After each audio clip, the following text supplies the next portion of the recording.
예, 저희 사무실이 이제 거의 다 세팅이 끝났습니다. 가구도 거의 다 들어왔고요. 그리고 무엇보다 굉장히 빠른 초고속 인터넷 설치를 했고요. 이곳에서 지금부터 열심히 비즈니스를 해보려고 합니다. 많은 분들이 응원해 주셨지만 여러분들 더 많이 응원을 부탁드리겠습니다.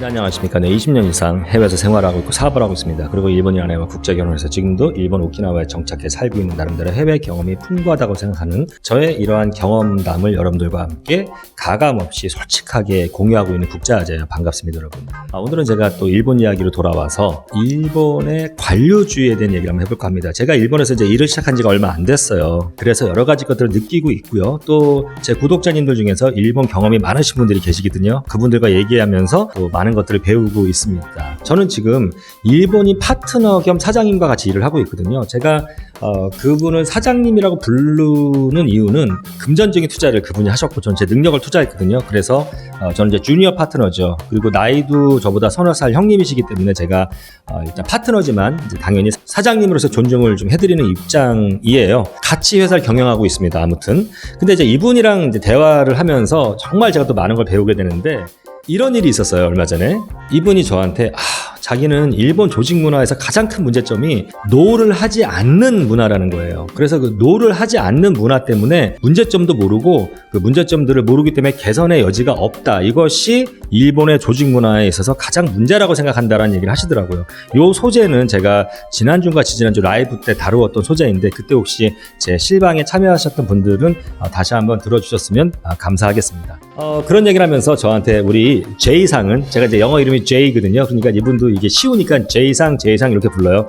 우리 J상은 자기에게 뭔가 잘못했을 때는 항상 노라고 얘기할 수 있는 그런 사람이었으면 좋겠다. 그리고 우리 회사의 기업 문화 자체도 누가 들어오든 아닌 건 아닌 거라고 정확하게 얘기할 수 있는 그런 문화를 함께 만들어 가자라고 얘기를 합니다. 뭐 얼마나 열려 있습니까? 일본 사람 중에서 그렇게 오픈마인드인 분들이 많지는 않는데 한 가지 이상한 게 이분이 저에게 그 얘기를 계속하는 거예요. 너무나 여러 번 반복해서 정말 나보고 노를 할 수 있는 회사 기업 문화를 만들자는 건지 아니면 J상도 노라고 하지 마 이거를 저에게 강요하는 건지 모르겠고 저한테도 정말 여러 차례에 걸쳐서 일본의 스타일, 조직 문화 이런 거에 대해서 굉장히 여러 차례 이야기를 합니다. 이것이 저로 하여금 일본 문화를 이해하게 하려고 하시는 건지 아니면 일본이 이러니까 우리 J상이 좀 따라와 줬으면 좋겠다라고 이야기를 하는 건지는 잘 아리까리하긴 하지만 그런 얘기가 굉장히 많이 해요. 일본은 정말 이런 상명하복 문화, 윗사람이 명령하고 밑에 사람은 복종하는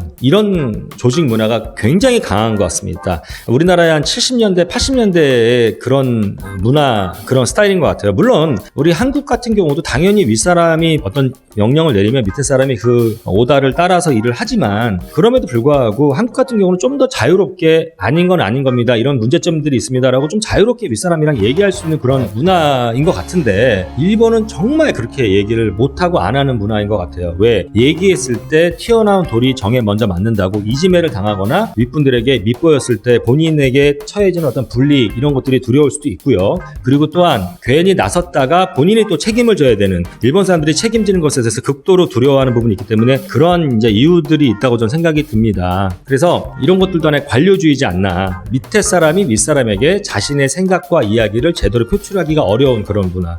관료주의적이죠. 또 하나는 얼마 전에 저희 사장님이랑 얘기하다가 제가 그랬어요. 사장님 우리 여직원이 한 명 있었으면 좋겠다. 왜냐면 이제 저희 스타트업인데 다 시꺼먼 남자들만 있으니까 여직원 한 명을 고용해서 서비스업이기도 하고 손님들을 응대해야 되기 때문에 미소가 아름다운 여직원이 손님들에게 이렇게 서비스를 하고 응대를 하면 얼마나 좋겠습니까? 이제 이런 얘기를 한번 해봤단 말이에요. 그랬더니 이분이 맞다 그러면서 그런데 그것보다도 여직원이 있으면 지금 우리가 커피도 우리가 타먹고 뭐 이러지만 커피 심부름도 시킬 수 있고 그리고 또 여러 가지 복사 심부름이라든지 이러한 잔심부름들을 시킬 수 있기 때문에 여직원이 있으면 되게 편하다 이런 얘기 하는 거예요. 저는 깜짝 놀랐습니다. 네, 이분이 정말 본인이 말씀하신 것처럼 진정한 오픈마인드의 소유자인지 이런 거 들을 때 저도 깜짝 놀라요. 아닌가? 이 사람 정말 꼰대인가? 이런 생각이 들기도 하는데 아니에요. 이 사람은 그래도 그나마 일본에 있는 다른 사람들보다는 어느 정도 열려있는 마음을 갖고 계신 건 맞는 것 같은데 깜짝 놀랐어요.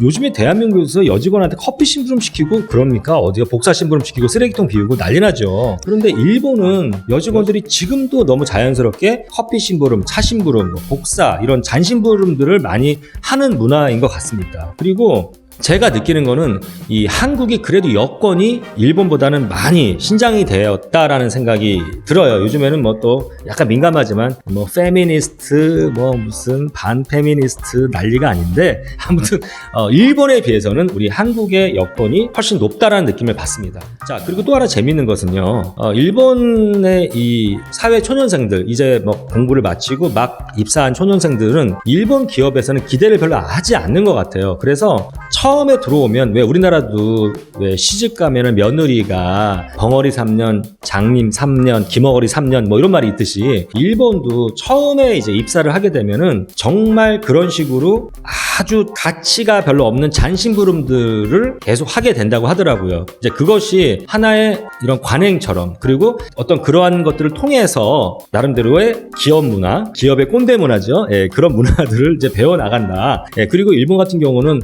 최소한 입사하고 나서 5년에서 7년이 지났을 때부터 월급이 많이 뛰게 됩니다. 이유는 아직 너는 별로 능력도 없고 경험도 없고 할 줄 아는 게 별로 없기 때문에 우리 기업체에서 너에게 돈을 줘가면서 일을 가르치는 거야. 라는 어떤 도급제. 여러분 도급제 무슨 말인지 아시죠? 예, 제가 이제 영화를 했으니까 영화 같은 경우에 예전에 뭐 감독, 조감독, 세컨드, 서드 뭐 이런 식으로 도급제라고 하죠. 그런 관료주의 마인드가 아주 강한 것 같아요. 그래서 한국 같은 경우에 이제 대학을 갓 졸업하고 대기업이나 중견 기업에 들어갔을 때 그 초임과 일본에서 대학을 갓 졸업하고 혹은 이제 공부를 마치고 대기업이나 중견 기업에 들어갔을 때 초임은 일본이 상당히 낮습니다. 그래서 5년에서 7년 정도가 경과됐을 때부터는 이 월급 폭이 엄청나게 가파르게 뛰기 시작을 합니다. 네, 그렇게 되면 나중에는 한국보다 인건비가 좀 더 세니까 좀 더 많은 이제 급여를 받게 되는데 뭐 일본이 워낙 물가가 비싸기 때문에 그것이 정작 실질 소득이 한국보다 높다라고 말씀드리기는 조금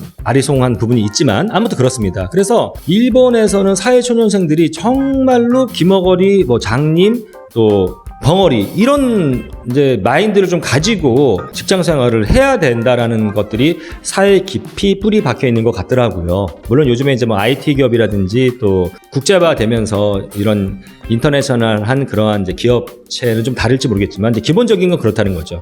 자, 그리고요. 너무 재미있는 거는 이 시즌이 있어요. 이제 대학생들이 대학을 갓 졸업을 하고 막 직장을 찾으러 다닐 때 인터뷰를 하고 그럴 거 아닙니까? 그럴 때 보면 항상 똑같은 옷이에요. 저는 유니폼이라고 생각이 드는데 여자 같은 경우는 검은색 수트에 하얀색 브라우스에 또 검은색으로 된 치마를 입고 또 검은색 구두를 신고 이렇게 다닙니다. 그리고 남자들 같은 경우도 검은색 정장에 하얀색 와이셔츠 그리고 검은색 구두를 신고 다닙니다. 이런 분들은 저는 지금 사회 초년생이고 직업을 찾고 있는 사람입니다 라고 누구나 다 알 수 있게끔 그러고 다녀요. 그리고 직장에 들어갔을 때에도 특별한 이제 유니폼이 없는 경우에는 하얀색 브라우스에 뭐 검은색 치마에 검은색 수트 이렇게 남자들도 하얀색 와이셔츠에 이렇게 검은색 수트 이렇게 입고 다녀요.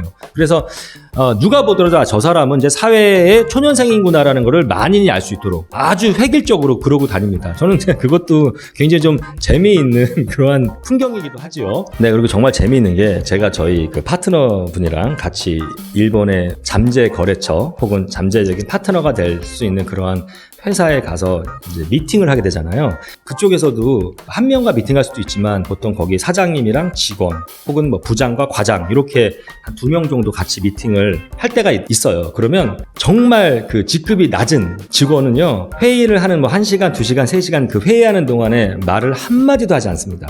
이 사람이 왜 여기 앉아 있을까, 이 회의에 왜 참여했을까 모를 정도로 말을 하지 않아요. 물론 뭐 한국 같은 경우도 이렇게 좀 직급이 높은 분들이 책임감도 많고 많고 권한도 많기 때문에 좀 그런 분들이 주도적으로 미팅을 이끌어가는 경우가 있긴 하지만 너무나 제 경험상으로는 아예 직급이 아래인 사람은 말을 안 한다라는 거예요. 저는 그 왜 그럴까? 일단은 위에 분들끼리 얘기를 하고 있는데 직급이 아래인 사람이 괜히 끼어들거나 뭔가 간섭을 하거나 이런 거에 대해서 너무나 민감하게 생각을 하시는 것 같더라고요. 그리고 어찌됐건 본인의 책임도 아니고 본인이 권한도 없기 때문에 무언가 본인의 의견을 게재한다는 것에 대해서도 굉장한 부담감을 갖고 있는 것 같아요. 물론 저 같은 경우는 저희 사장님이랑 저랑 같이 얘기를 막 합니다. 당연히.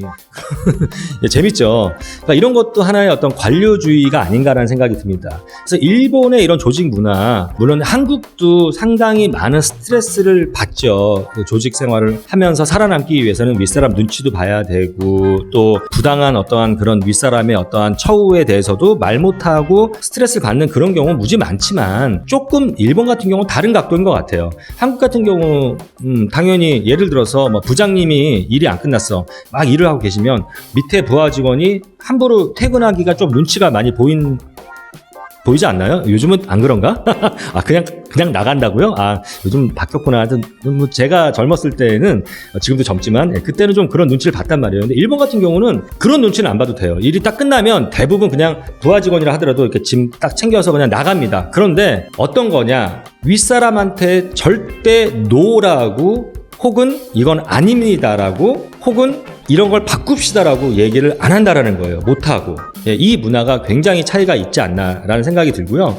그리고 또 이 너무나 공과 사가 구별되어 있는 게 일본의 조직 문화인 것 같습니다. 한국 같은 경우는 직장 동료들끼리 굉장히 친하잖아요. 물론 그 안에서 뭐 눈치도 보고 뭐 알력도 있을 수 있고 스트레스도 많이 받고 조직을 옮기는 것 중에 가장 큰 원인은 결국 인간관계라는 얘기도 있긴 하지만 그래도 제가 봤을 때는 이렇게 한국 친구들도 그렇고 중국 친구들도 그렇고 뭐 제가 살았던 필리핀도 그렇고 같은 워킹메이트들끼리 친하게 지내요. 그리고 휴일날 같이 만나서 어떤 취미생활도 같이 한다거나 같이 시간을 많이 보낸다거나 이런 것들이 많이 있는데 일본은 일할 때만큼은 그냥 항상 친절하게 웃으면서 일을 합니다만 딱 일이 끝나는 순간에 완전 남남처럼 뭐 휴일날 직장 동료랑 같이 만나서 어디 뭐 골프를 친다거나 뭐 낚시를 간다거나 등산한다거나 노 그런 경우는 거의 없습니다. 물론 이제 일 끝나고 잠깐 이자카에 들려서 같이 맥주 한잔 하면서 뭐 회사에 대한 상사에 대한 썰을 풀 수는 있겠지요. 그러나 특별한 시간을 내서 직장 동료들끼리 이렇게 서로 교류하는 거는 굉장히 일본 내에서는